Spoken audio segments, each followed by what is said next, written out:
కాంగ్రెస్ లో చేరిన BRS MLA Danam Nagender అనర్హత వేటు నుంచి తప్పించుకోలేరని మాజీ ఎంపీ వినోద్ కుమార్ అన్నారు. గతంలో లాగా స్పీకర్ అనర్హత పిటిషన్పై జాప్యం చేసే పరిస్థితి సుప్రీంకోర్టు ఇటీవల తీర్పుతో పోయిందని ఆయన అన్నారు.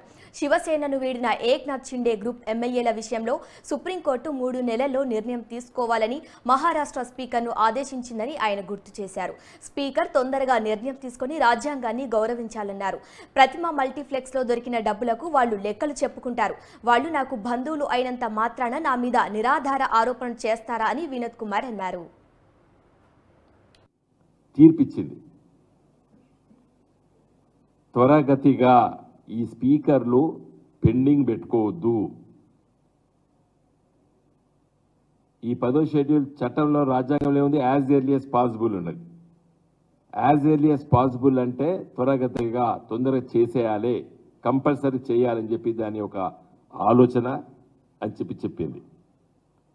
దురదృష్టవశాత్తు స్పీకర్లు ఏం చేస్తున్నారు, పెండింగ్ పెట్టుకుంటున్నారు.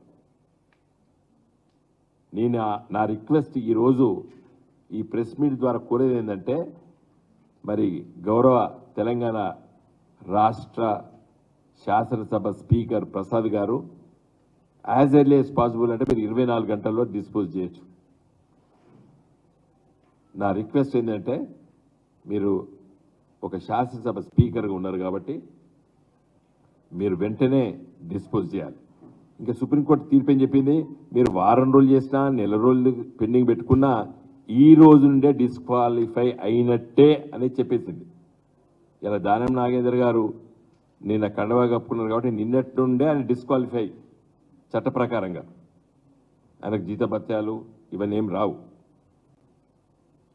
డీమ్ ఆయన స్పీకర్ గారు వారం రోజులకు చేస్తారా, 10 రోజులకు చేస్తారా, 20 రోజులకు చేస్తారా, లేదా 24 గంటల్లో చేస్తారా, ఆయన డిస్క్రిషన్ పవర్. ఎందుకంటే ఇప్పుడు సుప్రీంకోర్టు ఫుల్ బెంచ్లో ఉంది.